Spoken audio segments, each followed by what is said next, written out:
Prime minister, प्रधानमंत्री जो है उनसे ऊपर होता है प्रेसिडेंट ऑफ इंडिया, उसके पास भी हम गुहार लगा सकते हैं, उनके पास भी जा सकते हैं। ये तो संविधान में दिया हुआ है और होना ही चाहिए ना। मुझे बताइए, उन निर्दोषों की हत्या नहीं हुई क्या? उन निर्दोषों के साथ में आतंकवादी एक्टिविटी नहीं हुई क्या? पवन जी, मेरा ये सवाल ही नहीं था। मैं सिर्फ इतना कह रहा हूं कि क्या कांग्रेस पार्टी ने भगवा आतंकवाद की परिभाषा गढ़ने की कोशिश नहीं करी? बड़े बड़े नेता मंच से कह रहे थे भगवा आतंकवाद। कांग्रेस कभी किसी जाति धर्म के ऊपर बात नहीं करती है। कांग्रेस कभी भी किसी आपके बड़े नेता भरे मंच से मीडिया में सबके सामने कहते रहे भगवा आतंकवाद की परिभाषा वो करते रहे, आप कह रहे हैं ऐसा कुछ नहीं। अनिल जी बोलिए। अनिल जी, मैं इस पर पवन जी, इतने बड़े न्यूज चैनल पर बैठ करके आप सफेद झूठ बोल रहे हो कि आपने भगवा आतंकवाद नहीं कहा। पी चिदंबरम ने, मैं आपके मंत्री का नाम बता रहा हूँ, पी चिदंबरम ने भगवा आतंकवाद कहा। दिग्विजय सिंह। और आप कह रहे हो कि आतंकवाद आतंकवादी होता है, उसका कलर नहीं होता, और आप उसको भगवा आतंकवाद कहते हो। तो इससे अनिल जी, आप बता दीजिए आतंकवादी कौन से जात में होता है?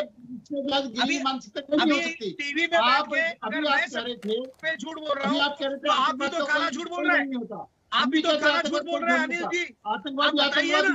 आतंकवादी का कलर बताइए, आतंकवादी का धर्म बताइए। अरे जो उस एक्टिविटी में पकड़ा गया, जो उस आतंकवादी एक्टिविटी में पवन जी, आतंकवाद और आतंकी का ना कोई मजहब होता है, ना कोई रंग होता है, लेकिन आप लोग क्यों सिनेरियो बना रहे थे कि भगवा आतंकवाद के चलते ये गतिविधि हुई, भगवा आतंकवाद के चलते ब्लास्ट किया गया, भगवा आतंकवाद के चलते 6 लोगों की जान गई, 100 से ज्यादा लोग मारे गए, 100 से ज्यादा लोग घायल हुए, माफ कीजिए।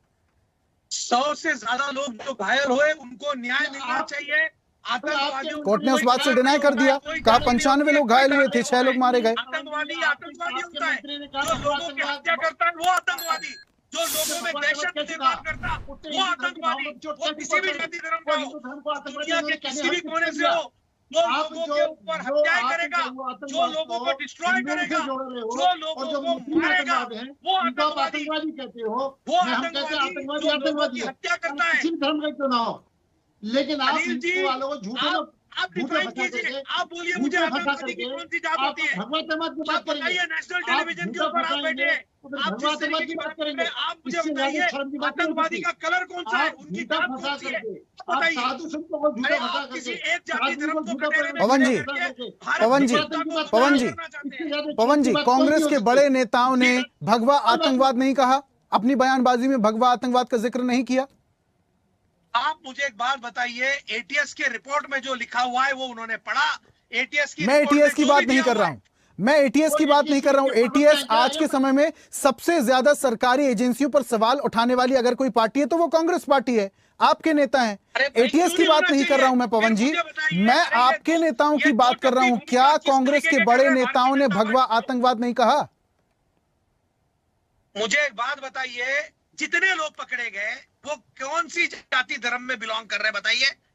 आप मुझे बताइए, सारे लोगों का नाम लीजिए।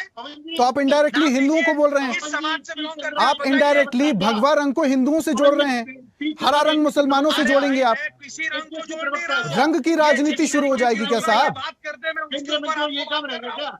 अनिल जी, आप बता दीजिए ना, फिर आतंकवादी कौन सी जात का होता है ये बता दीजिए प्लीज। हम तो झूठ बोल रहे हैं ना, आतंकवादी है। आप डिफाइन कर लीजिए, आप बोल दीजिए ये जाति के धर्म के लोग सिर्फ आतंकवादी होते हैं, बोल दीजिए।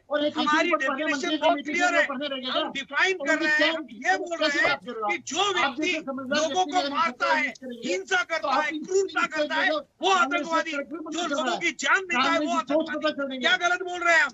जो लोग लोगों की जान लेते हैं वो आतंकवादी। आतंकवादी की कोई जाति नहीं, कोई धर्म नहीं, भगवा रंग जान लेता है कोई कलर नहीं। पवन जी, भगवा रंग जान लेता है जो समाज में पवन जी, भगवा रंग जान लेता है, भगवा रंग मज़ारों पर भी चादर के तौर पर